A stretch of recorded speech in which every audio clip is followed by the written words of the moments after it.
Hi. These are the first words that I'm speaking today. A little bit out of it.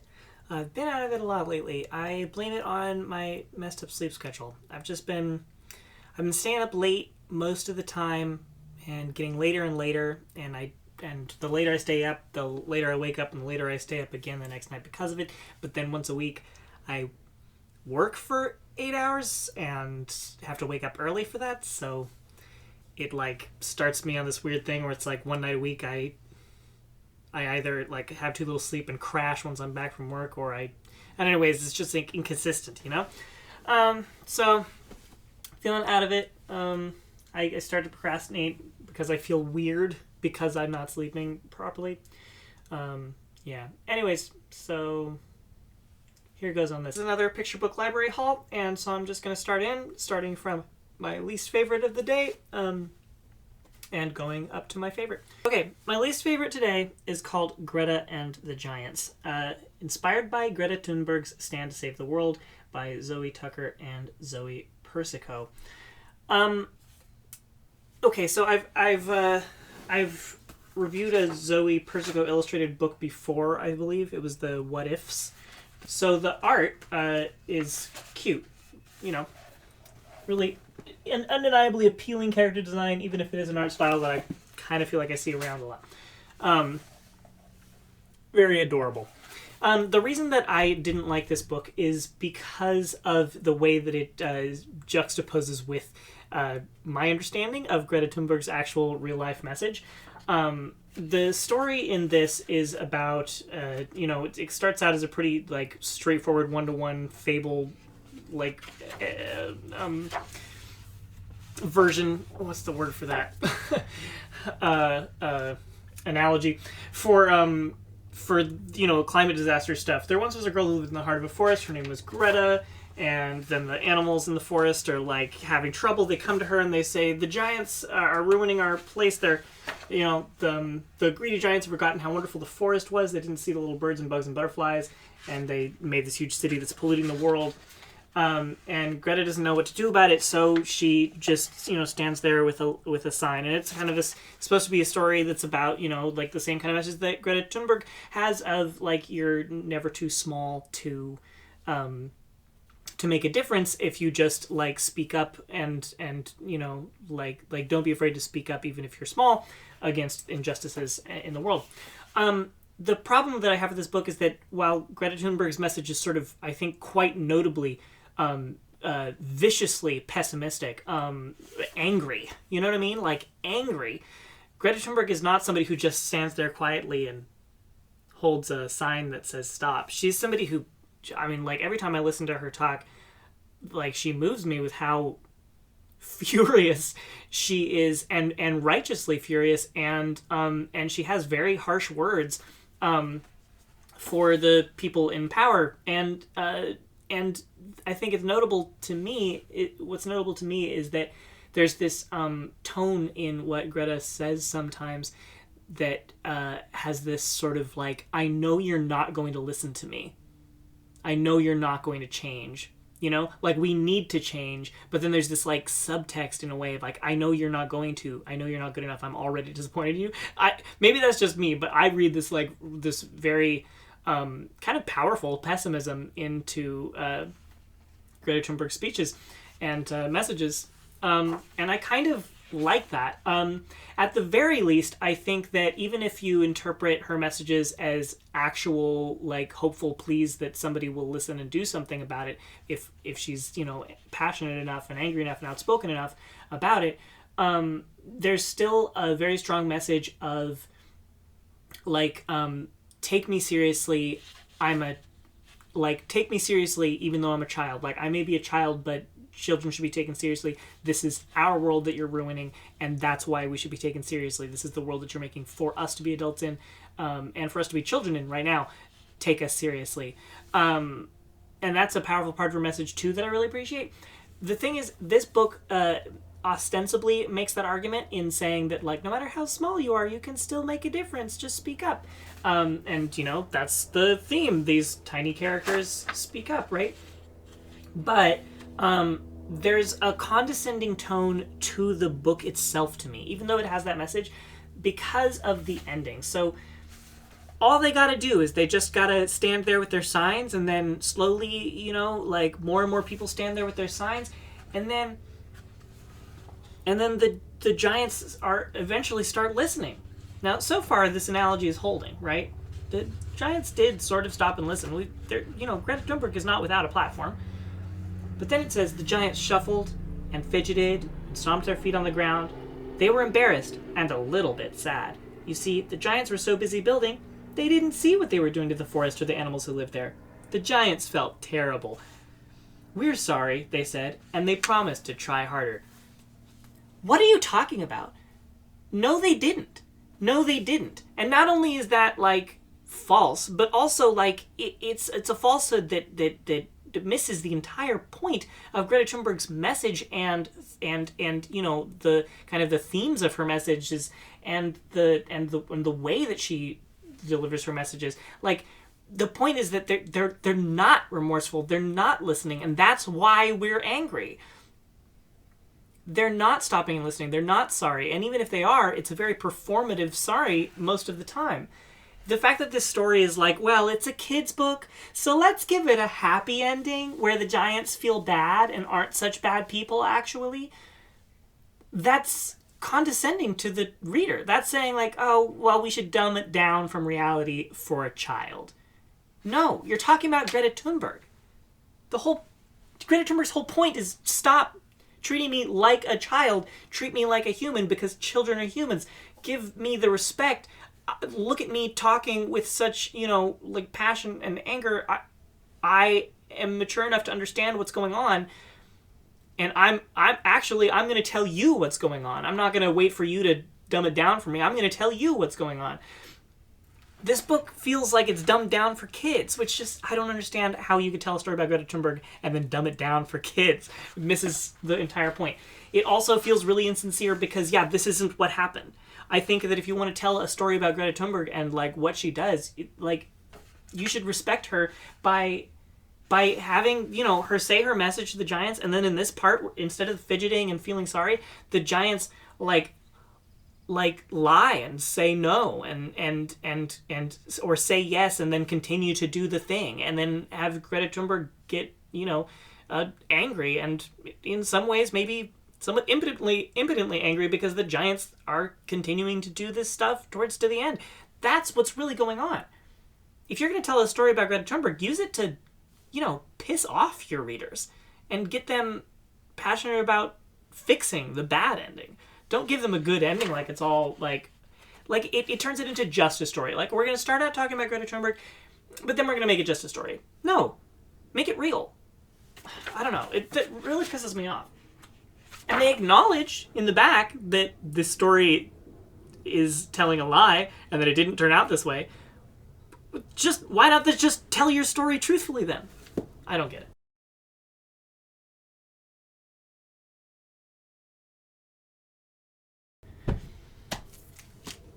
Okay. Little Blue House Beside the Sea by Joe Ellen Bogart, art by Carme Lemniscatis. This was interesting to me because I reviewed a Lemniscatis book before, but it was just by Lemniscatis. And I understood from the back of the book that was a design studio. I don't know if that was a misunderstanding on my part or if this is just the individual who the studio is named after. But yeah, a related book. I much prefer the illustrations of this book. I think if you'll look back at those videos, I didn't like the illustrations of the other Lemniscatis book. This one is much more charming. There's, I don't know, it's got that kind of, Song of the Sea, Book of Kells kind of vibe to it. It's not necessarily my favorite in the world, but I think there's a charm to it.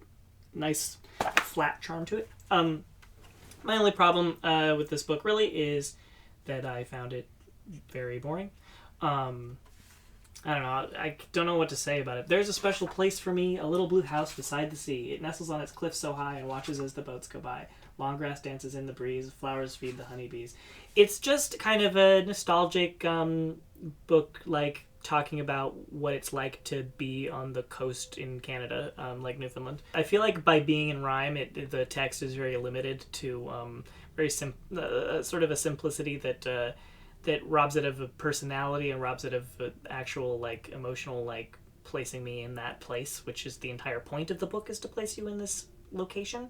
There's no story. It's just placing that location. So I really wish there was like more individual poetic language to talk about your individual experience being there. But instead it's like very simplistic little 2-line rhymes. For me, that fell flat. The Poisoned Apple, A Fractured Fairy Tale by Anne Lambelet. I don't know if this is related to the Fractured Fairy Tales. They're called Fractured Fairy Tales, right? From Rocky and Bullwinkle that I grew up with. I don't think it is. But in the back it says, Anne Lambelet, I keep on wanting to say Lambert, collected all her favorite ingredients from fractured fairy tales she's read over the years. Humor, darkness, and surprises. So it sounds like maybe she... Is this a thing? Is there a whole genre called fractured fairy tales that I'm unaware of? Anyways, the drawings are interesting enough. They've got this sort of like angular sort of... I feel like what's that style? German expressionism? I don't remember what it's called. I'll put it up on the screen. This art style that I'm thinking of, that's what it reminds me of. Yeah, you know, it's just Snow White, except for that the witch dies in the end, which actually she does anyways, so I don't really know what's so fractured about this. She makes a poisoned apple. She tries to give it to Snow White, but Snow White shares it, and then the animals share it, and then they end up sharing it with the witch, and so the witch dies. Not super fractured, not super... It's not really a retelling of Snow White. It just kind of takes place in the world of Snow White, I guess. And the outcome in the end is the same as the outcome of Snow White. So, I don't know. I was just kind of like... It just felt a little bit derivative and flat to me. Whatever. Polka Dot Fixes Kindergarten by Catherine Erdahl and illustrated by Maya S. Kemble. This book was fine. This is probably getting into my neutrals, I would say. Neutral reviews. It's just a straightforward story about a girl's first day at kindergarten, and then she's kind of bullied by this girl in purple over here. And then at the end of the day, they, like, make up and become friends. It sounds like... So it's a very easy reader kind of vibe. Like, the way that the language is kind of... it's simplistic specifically in the way that sounds like it's made to be read easily by people who are learning to read more recently. So I guess maybe it's a book about kindergartners for kindergartners. Because of that, I feel like I just didn't particularly notice the writing style.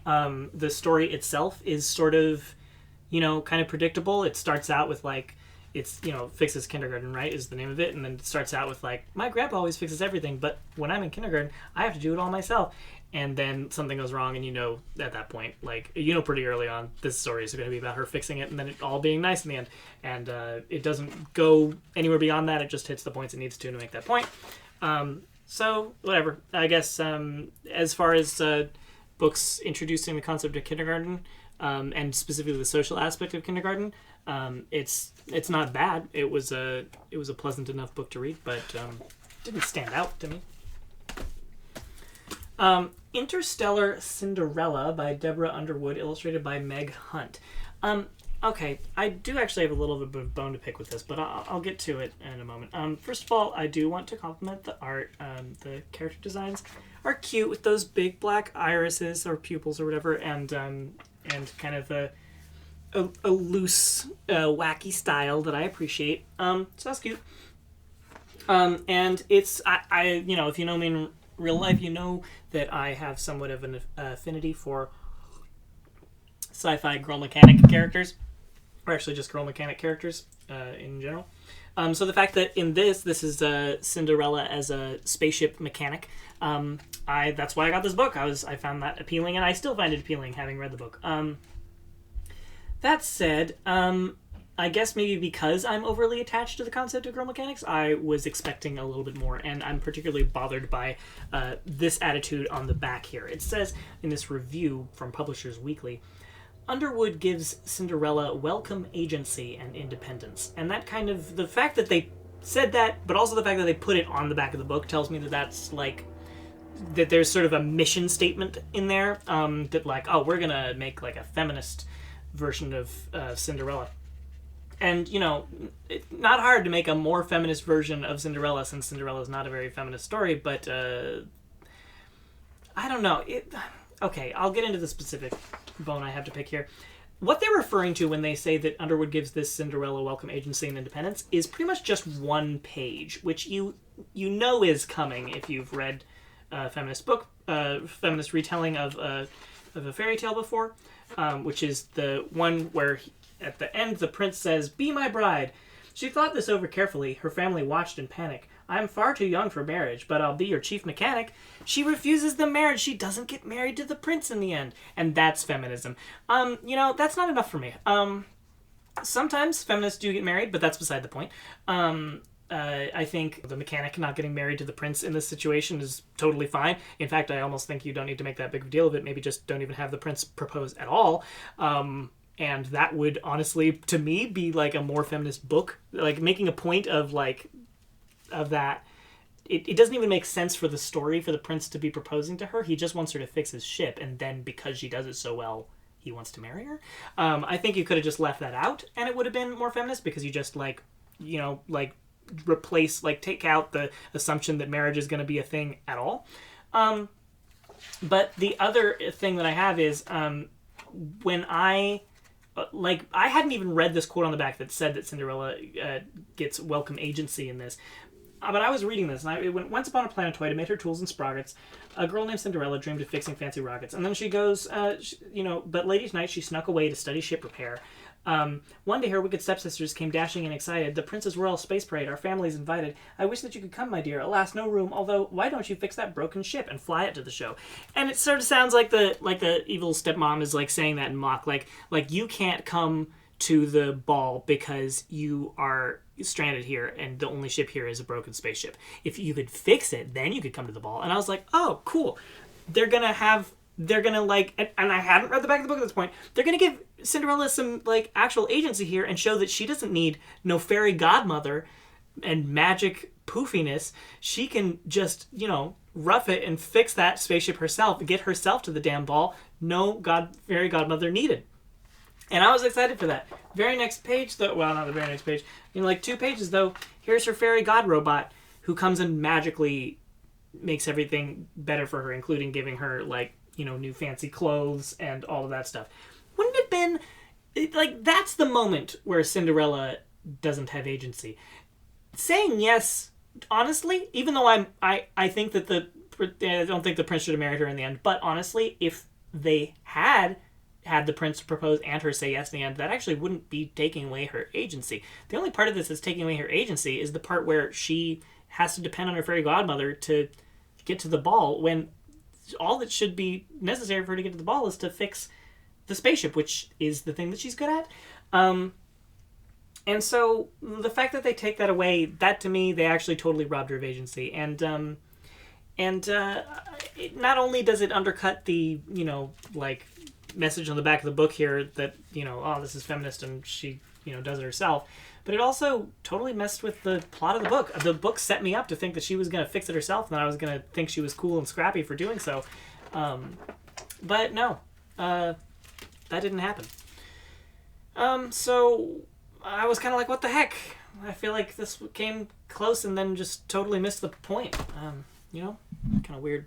One last thing about this book is that the rhyming is on point. I'm not a huge, rhyming books person. And a lot of the time, I think that what I don't like about it is that I get distracted by rhyming because I'm nitpicking it to make sure that the rhythm is on point. Because I think if a book is going to rhyme, it needs to have very solid rhythm. And rhythm that is not only works, but works clearly. If I have to, think if your words fit into the rhyme rhythm, but only after I think about it, or push the first word before the beat of my rhythm or something like that, then it's not good enough for me. This book, probably the most solid rhyme I've ever heard. It just it was easy to read. It kept completely in rhythm. It never tripped me up with unusual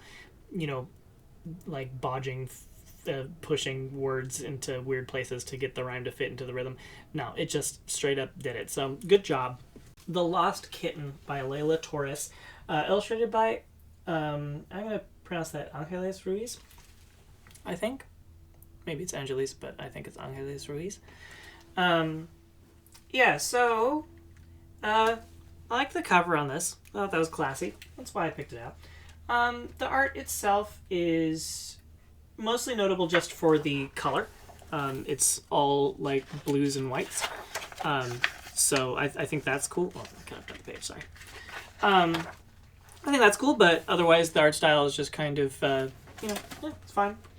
For me, I'm not super huge on it, but maybe you would be. It's got some charming character design to it. So this is a story just about a girl who finds a cat, and then the dad is like, that cat probably belongs to somebody, so let's go around and ask everybody. They go around and ask everybody one by one, and everybody says, no, it's not my cat, but gives a gift for the cat, and in the end, nobody claims the cat, so the girl gets to keep it. So it's just really just kind of a baseline, it's a sweet story, I guess. Extremely linear, kind of doesn't really do much for me. Kind of sounds like something that would be a story that would be written by, I don't know, like a 5-year-old. And sometimes 5-year-olds write these amazing stories, and sometimes in my experience 5-year-olds write these stories that are just like, I found a cat and I wanted to see if it was mine, and then it was, and the end, and they don't go too far beyond that. This feels like one of the latter. So straightforward, but probably entertaining to a kid who particularly liked cats, perhaps. Miss Susie, 50th Anniversary Edition by Miriam Young. Pictures by Arnold Lobel. I honestly am not sure if I've ever seen Arnold Lobel drawings outside of, like, Mouse Soup and Frog and Toad. He did Mouse Soup, right? So this was interesting. I've never seen this book, but apparently it's an old classic. The pictures are very charming. The color is really soft and autumnal, or, kind of just like that nice faded minimalist coloring that we know from Frog and Toad to some extent. And it goes back and forth between those, so really charming drawings. The story itself starts out very, like, cute and twee and cottagecore kind of vibe. Just, like, following her, like, daily life, making acorn cakes in her little, tree house, and it's just very cute and comforting, and I like that, and honestly, maybe just wanted the book to be, like, a little recap of the day in the life of a homemaking squirrel. But she gets chased out by these mean red squirrels, apparently, and then jumps onto the roof of a house, finds a dollhouse, and this is where, okay, I know, once again, and I've already been doing this, but I really take these kids' books a little too seriously, but that's my shtick. So this is a story where, from my perspective, what happens is this squirrel loves her home, and it takes some time showing how comforted she is at home, and then she gets pushed out of her home by these bully squirrels who kick her out of her own house, take it over, and destroy all of her things. So she is homeless, and she jumps to this house and finds a new house that they specifically make note of saying is populated already by the spider. So in the next scene, she chases the spider out of the house and makes her cozy home. It doesn't make a point of saying that, it just shows it in the picture. It calls it cleaning up in the text. Isn't she doing exactly what the red squirrels did to her? Isn't this a story now about a woman who was like violently pushed out of her home by invaders, and we are supposed to pity her, and then she just solves the problem by going ahead and doing the same thing to this poor spider? Like, I have two bones to pick with this. Either this is a story where the spider is anthropomorphized alongside the squirrel, and if you want to read it that way, then this is just like, I guess, accepting pushing the spider out of its home like it's no big deal because spiders are bad, spiders are villainous, spiders are evil. So that's why it's okay and not even a problem, and doesn't say anything bad about the protagonist to have her chase somebody else out of their homes, because it was a bad person she was chasing out of the home. It was a spider. Or this is a world where we're not anthropomorphizing the spider, even though we are anthropomorphizing the squirrel. And I have a problem with that because I'm sick and tired of this. Look, I'm not a dog person. I'm not a cat person. I'm a spider person. I'm a bug person. There's not an animal that I dislike, but I'm a little partial to bugs. And so when I see, an anthropomorphic animal world, the denizens of that world that I would be most excited about seeing personally, the ones that I would connect with, would be the bugs, the same way that other people would connect to the mice, the rabbits, the foxes.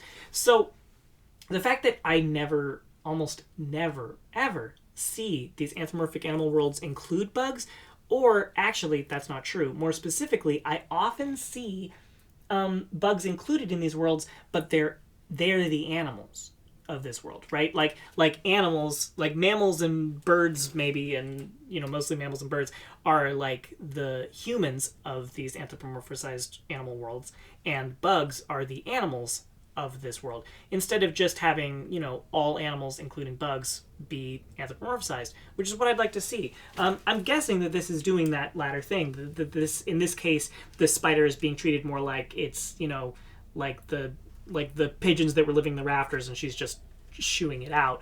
And but in this case, I don't know. It just always bothers me. That's something that really put me off this whole book. Is this? I just picked up on that right away. That like, here's this little spider, and it's like, oh, I thought maybe she's gonna be like, oh, I don't want to do the same thing to you that those bad squirrels did to me. Let's live together, me and the spider. Nope. Spider is just a throwaway, like, essentially a dust ball that she's cleaning out of her house. And then it moves on to this story about her finding a bunch of soldier toys who help her get her house back and whatever. What's up with that? Come on, can we I don't just want worlds like Miss Spider where you anthropomorphize bugs. That's great. I also want to see worlds where you anthropomorphize animals and include bugs. A woodland critters universe, anthropomorphized woodland critters universe where bugs and caterpillars have their society. I wasn't a huge fan of Zootopia, but I did like the aspect of Zootopia where we got to see the like the ways that different animals live their lives to some extent. The fact that there was like a rodent town that was tiny. I would have loved to see what the lifestyle of bug people was like. Man, I mean, I don't think it would really fit into the show, but even like Beastars, which I love Beastars, man, if you put bug people into that, like the way that show like respects like world building really thinks about what an animal in the situation, if they were anthropomorphized, would live like. I would love to see their take on insect people, but I'll probably never get that in anything. Okay, moving on. No One But You by Douglas Wood, illustrated by P.J. Lynch. This is a book that is in that kind of like realistic painterly art style that I'm not usually a fan of, but actually this time, and I feel like I say this often enough now, but I actually quite liked the illustrations in this. Partially, I just really like the lighting. There's a lot of dramatic, sunny lighting all throughout this book. But also, and I don't know if you can tell from here, but there's a texture of a canvas that is extremely visible in these drawings. Like the paint is very, very thin in these images, and you can just see the canvas. Not only does that help me feel like I just like it with so many like painterly but clearly digital illustrated books these days. I really like when the painterly style is really like, this is a traditional medium. We drew this on canvas.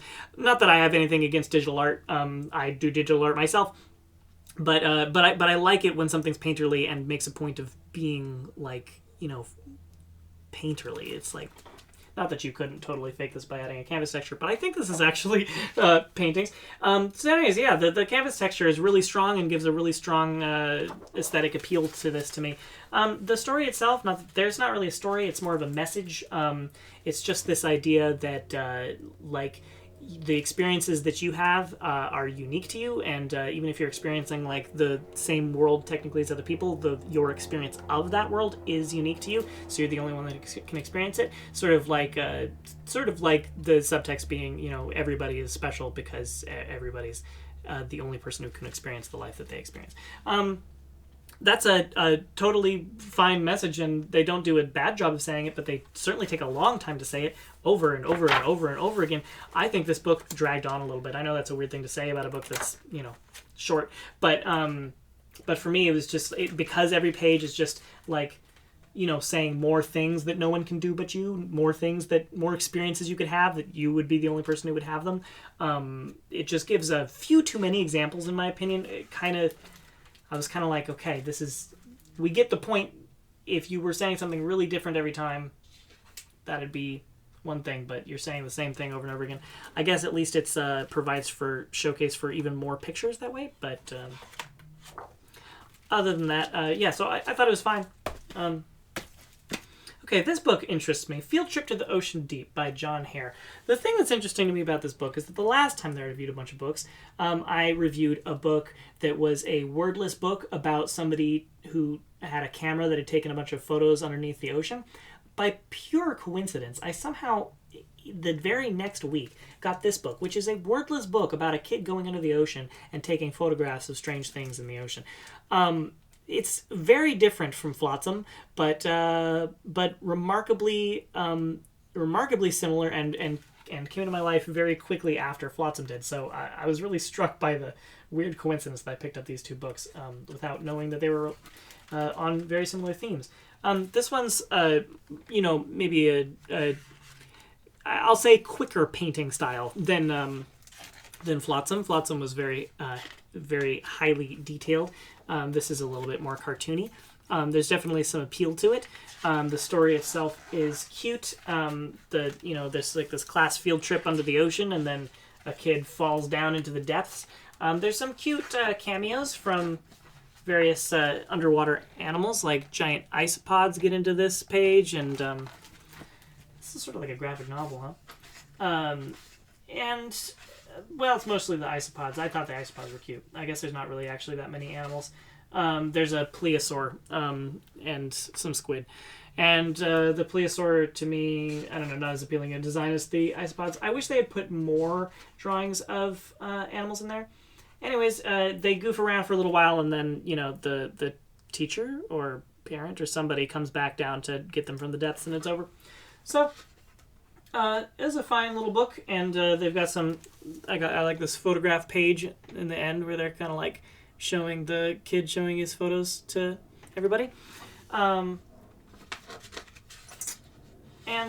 I'm a sucker for this. I wish there was more of this in the book. These little cross sections and diagrams. I love diagrams of cartoon things. So yeah, that's fine. A little quick, enjoyable, wordless read. As far as wordless books go, not so bad. I like the giant isopods. But I would prefer Flotsam if you were, for some reason, picking between the two. Why would you be? Okay, this one's called Green on Green, written by Diane White, illustrated by Felicitas Sala. The drawings are freaking gorgeous. The character designs are very striking and appealing, and I feel like there's an attention to detail in the landscapes and that somehow feels, like I don't know, some of these flowers look a little bit rushed, but it also looks very intentional. Like it doesn't look messy or ill planned.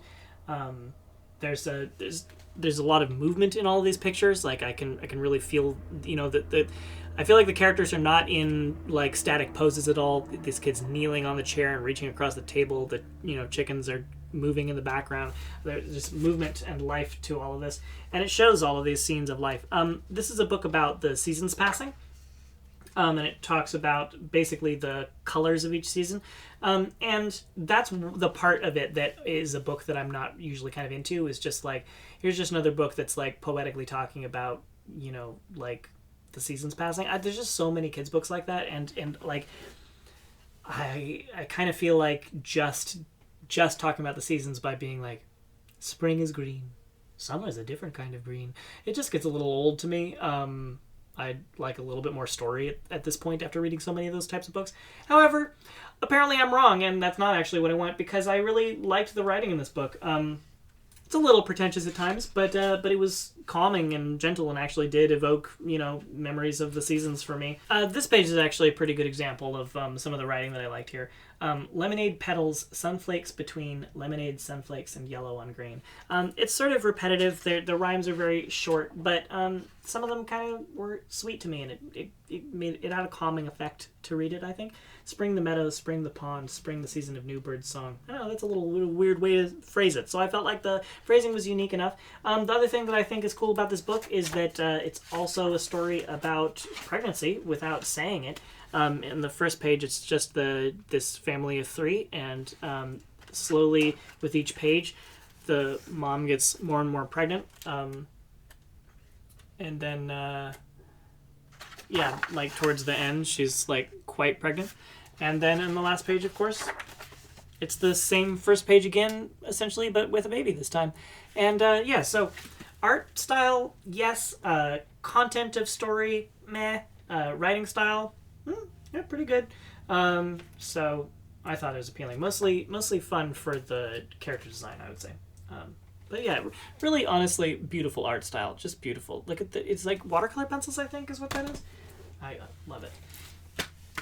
Okay, this one's called A Map into the World by Kao Kalia Yang and illustrated by Seo Kim. Hope I'm pronouncing those correctly. The artist blurb in the back of this book seems to suggest that it might sort of be a true story, where the author is the mom in the story and her daughter is the protagonist of this story. This is a story about a young girl who lives across the street from an old couple, and then the wife of the old man passes away, and this girl goes over to his house and draws chalk drawings for him that are kind of speaking to all of her daily life experiences.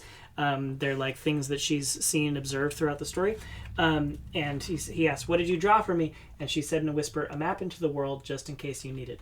I don't really know what that means, but maybe it's a map back into the world after grief or something like that. I'm not really sure. But anyways, it's a story about this young girl connecting with her neighbor after a tragedy.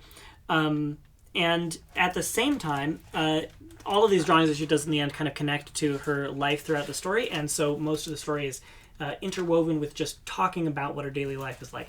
Not in a sort of like linear plot sort of way, but sort of like, here's some examples of things that she does.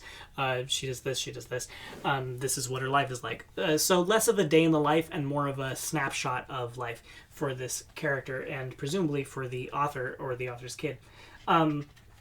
And so in doing that, this is the family that the author is part of and that is in the story is a Hmong American family. Hmong American, yeah. I wasn't sure if it was Hmong Canadian for a second. And they do work their culture into the story in a way that I think is really well done and elegant. Because I appreciate, of course I appreciate books that are like focused on being about a culture. I also appreciate books that are about like daily life that is not necessarily the sort of like universally sort of the universal aspects of daily life that also manage to work in the more culturally specific aspects of that as well. Connecting those and like showing the mix of them is really cool to me. So while I of course appreciate like a book that focuses like specifically on how to prepare for a specific cultural celebration or something, I really like things that are just like a story that could have worked in any culture but isn't culturally vague and does work in cultural specifics as well. I like that. So this story does that really well. Like they have this scene where they're putting up this tapestry, and they use a lot of words that, as a person from another culture, I wasn't familiar with, and maybe mispronouncing. The greenhouse became our house. I helped Tice hang the special story cloth about how the Hmong got to America on the empty wall by the big window of the living room. And that's just like one of these examples of her life and how it functions along with all these other ones. And some of them are more universal, some of them are more culturally specific, and altogether they create a very realistic, relatable, and like a snapshot of somebody's life that you can connect to. So I thought that was good. The tone of the story is simple and calm and a little bit on the sad side. Not like sad, more like just low energy, I guess. It is about a sad subject, but it doesn't like focus on the sadness very much, but it is very somber. I think that's the word I'm looking for. And so I don't know. It's not an exciting book, but it's a comforting book, and I think it does a good job of feeling like a little slice of real life, probably because I'm pretty sure it's a true story. All right. Let's see. These are two books I have by Sam Usher, Sun and Storm. I find these very interesting, and I'm wondering if there must be more to the series. There's got to be at least one that, I don't know, like Snow, like, right? There's got to be. Art style is very Quentin Blake reminiscent, very Quentin Blake-esque, which I am a huge Quentin Blake fan, so I'm not going to complain about that. And they follow a very similar formula, which is why I think that this must be a series. This boy lives with his granddad, and that's the same thing here. Boy lives with his grandfather, and they encounter some specific weather. I love this picture specifically with this tall window. It makes it look like they live in such an old antique house, and it makes me really reminds me of hostels in old buildings in Europe that I've been to, and just I love those old buildings, those super tall ceilings, skinny rooms, little rooms with tall ceilings, taller than they are wide, I love that, with those big old glass windows. But yeah, he lives with his grandfather, and in this one they kind of spend half the day trying to find their kite, and then they fly on their kite, and once they find it, they go out and they fly, and everybody's flying up into the air, and there's dragons in the sky, and those aren't kites, they're actual dragons, I believe, that they fly around on, sort of charmingly goofy illustrations there. It's not like they completely don't acknowledge what's going on in the pictures. They do after they fly. There's a line in the story about how they land. They prepare for landing. Oh, look, there is one called Rain and Snow. I knew it. I should look for those. But the point of me saying that is that to some extent, these books are a good example of, I like this item collection page. These books are a good example of a story doing kind of a minimal work with the words, so that the words and the pictures both carry equal weight of the story. And there's a lot of humor that's in the story. So, they say the sun beat down, and you can kind of see that from the picture, very dramatic. But then every time that it says the sun beat down again, it gets more dramatic. So the first time they were just walking out in the sun in the field. Here they're walking out in the field, but the sky is more on fire looking. And then eventually, we walked for miles, and they're in a desert, and the story doesn't acknowledge that they're in a desert in the text. It just shows you in the pictures, and I like that the words in the pictures work in tandem to tell the story. So that's something that's cool about both of these books. Somewhat less this so, but there's also there's still humor in the story that comes from the pictures and not from the text, which I think is cool. With each shot of the storm while they're trying to find their kite, this guy has a harder and harder time fighting against the storm. At first he's just standing around, now he's blowing away in the wind, and that's sort of a subplot that's told if you pay attention to the pictures. Really, I think these would be great books for a grown-up to read to a child really slowly, while the child takes their time to look at the pictures. And that's this nice thing where the child can hear the story from the adult reading the book, but at the same time they can kind of there's a part of the book, the pictures, that they can read themselves, independent of that, and it's not saying the same thing that the words are saying. It's a secondary story that the child gets to read to themselves, which I think is empowering and a positive experience. It enriches it. You're not just hearing the adult's words are not just subtitles. You are able to pick stuff up yourself. I think that's cool when a book can do that. Okay, this book is called Pandora by Victoria Turnbull. This is a very soft, gentle art style, and it reminds me of something, but I can't think of what. The lighting is just so interesting in this. Very dramatic, and colorful, but very, very muted tones. It's not limited color palette, but the tones are extremely muted, and all the shading is really soft, and I think it's pencil. I think it feels like pencil, but then also there's like a cell animation quality to this. That how cell animation has this waxy kind of and the way that the paint on the cell casts a slight shadow on the background cell. It reminds me of that. It kind of has that vibe. I feel like this story is really trying to give a message to me, but I didn't mind that in this case because I didn't get it. This fox girl, Pandora, lives alone in a land of broken things, And she made herself a handsome home from all that people had left behind, but no one ever came to visit. And then someone does. This bird comes to visit, and she helps fix the bird because the bird is a broken thing as well. And then after it gets better, it leaves her behind. I like this page. This is good book design, good page design. Pretty. And she's lonely, and she feels so sad that she just goes to bed and ignores the world. And she sits there and sits there and sits there. But then the seeds left behind by the bird grow in this pot into a giant plant. And eventually they wake her up in this beautiful spread. Look at I don't know if you have to be actually here to appreciate how gorgeous this art is, but it's really nice. And then the plants come to her bed. They grow so much, and they wake her up, and she discovers that her land of broken things has become a land of living things. There's a message there, right? This is a metaphor. This is symbolic. I don't know what it's supposed to symbolize, but it's like it heavily screams like I am symbolic. What is this story about? I don't know. I mean, like I'm not an idiot. Like there's themes of depression in there and something else maybe. I don't know. I felt like there was more symbols than I got, even though I could pick up that there was some. Not a complaint, just something I'm noting. Because usually I hate that kind of book. I don't like message books, but this one I didn't mind because it wasn't didn't hit you over the head with it.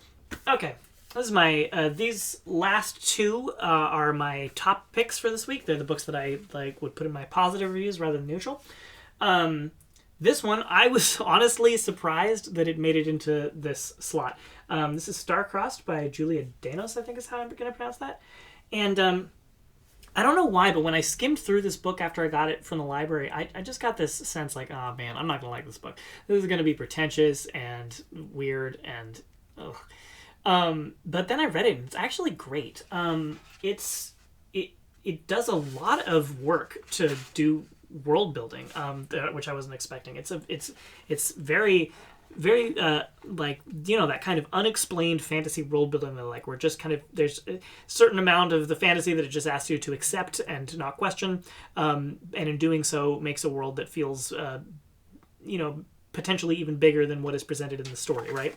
I don't know how to express this without reading a bit of it.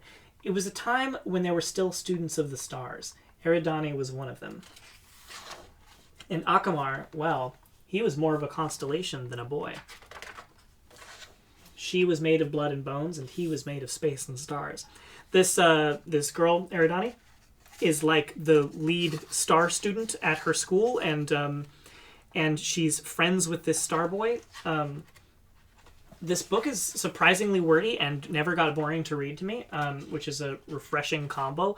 Usually, if a book is really wordy, it risks kind of overstaying its welcome, in my opinion. She's put in charge of the most important celestial projects at school. Look at how the drawing here supports this world without really explaining it. There's their celestial projects up on the wall, and there's pictures of cranes and butterflies and palms, and then pictures of stars. And I want to know, like, why the pictures of cranes? What's the relevance here? Here's another crane here. Is it a constellation that's important? Constellations seem to hold somewhat more of a tangible relevance in this world than in ours. And I like that she doesn't wear this all the time. It's something to do with her schooling that she's wearing this weird solar eye patch that is glowing. But that's unexplained. It's just shown in the pictures. And it all takes place in the sort of like their school is like sort of weird, like ancient Roman pillars kind of situation. And there's like, look at this weird like webbed foot dragon creature. All sorts of world building, mostly through the pictures, honestly, but also through the text, and they work in tandem. And it's really cool. And then there's like this artsy stuff going on where they're like talking, and it's all like handwritten and in word bubbles. These kids are best friends, and I actually get like a sense of their friendship, and it's really cool. And there's this really, I don't know, I was really moved by the moment at the crux of this story where, you know, they want to have each other's experiences, no, they don't want to have each other's experiences. They want the other one to experience their life because they think their life is so beautiful. They're like, my life has so many cool things in it, and you can't experience it because you're up in the sky or you're down in the ground. And I wish that I could gift you those experiences too. Very sweet, like selfless, loving friendship example that I liked a lot. And then they have this idea that maybe if the girl wishes on the stars in the boy, who is a constellation, that that their wishes can come true. They wish to switch places so that they can share each other's world with each other, but they don't wish to switch places. She's just wishing for him to come down to her, but he wishes for her to come up to him, so they do switch places. This story just keeps on getting more and more incredible to me, because that's sweet and cute and whatever, but you absolutely expect that it's like, oh, oops, we switched spots, how funny. Now we get to spend like one glorious day like experiencing each other's life, right? And then we like understand each other and we get our wish, and then we go back home and happily ever after, right? But then that's not how it goes. They don't go back to normal. The girl, just one night, she's like the star pupil of the school. She has this great life. She loves the earth so much that she wants to share it with her friend. She's stuck in the sky now. She's a constellation. She's been made into a constellation. That just lasts. That's it. They're stuck like that. And the boy, for the rest of time, I guess, lives down on Earth, going to the star school and essentially taking her place. And she just lives the rest of her life as a constellation, and that's it. And they are still friends with each other, but they've swapped places, and that's kind of heavy. Like, they don't like harp on how sad that is, but it's pretty dark. It's pretty sad. I really respected this book for being willing to go there and stick with it. Then there's this really beautiful section where they kind of talk about like each one experiencing the other's world, and like, so kind of describing the worlds that they were familiar with before, but from like a fresh eyes perspective, where the boy is like really appreciating all these things about the earth. And I don't know, I thought it was really well written.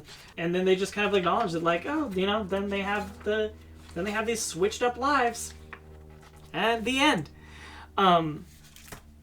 Everything about this book, it surprised me with some of the art style choices. It surprised me with how nicely the pictures like added to the story, like more than just the words alone could have. It surprised me how much like mysterious and enigmatic world building that really made the world feel expansive there was packed in this book. It impressed me how the writing style remained entertaining for the length of this entire book. That was a bit longer than a normal kids book, and it impressed me that this book was willing to have a dark ending and stick with it.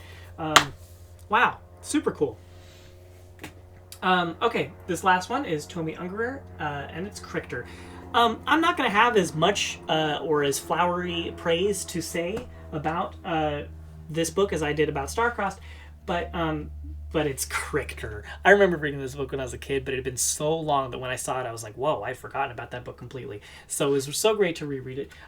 It's just undeniably charming, and that's all. I mean, the drawing style is in this like really nice limited palette here, sparse color, and it just sticks to the point. It just keeps it really simple. Here's this woman. She has a son who's studying snakes. She gets a circular package. I love that it's in like a hoop shaped package, and it's a snake. She to make sure it was not a poisonous snake, she went to the zoo, and then she feeds him milk, and the rest of this is just like showing what their life is like. She gets palm trees to make him feel at home. Oh, so cute. She measures him, but he keeps getting longer. They go on walks together. They read books together. She knits him like a full body scarf sock, and he's got a really long bed, and it's just like really cute, and it's just so charming because it stays so cartoonishly simple, but then gets so grandiose in the end. It like goes from just like, here's Crichter, he's a snake. She made a sock for Crichter.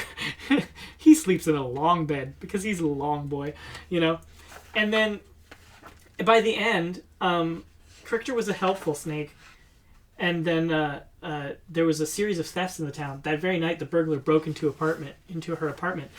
Madame Badeau was already gagged and tied to a chair when the faithful Boa awoke and furiously attacked the burglar. The villain's terrified shrieks awoke the neighbors. Crichter remained coiled around him until the police arrived. For his bravery, a nice medal was awarded to the heroic snake. Crichter even inspired the local sculptor to make a statue in his honor. It's so funny, but it stays so simple. It just is like, it just rushes along through the story because of how simple it is.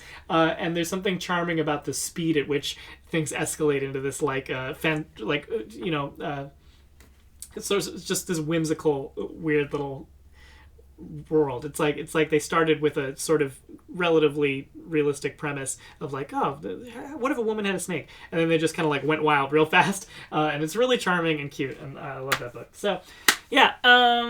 Okay, I gotta go because I gotta.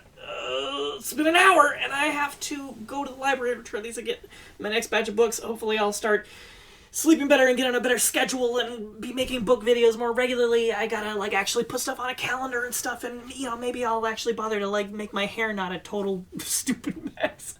I just kind of like the look of it messy today. Okay, self-conscious about this strand though, Anyways, I'll see you guys later. Bye.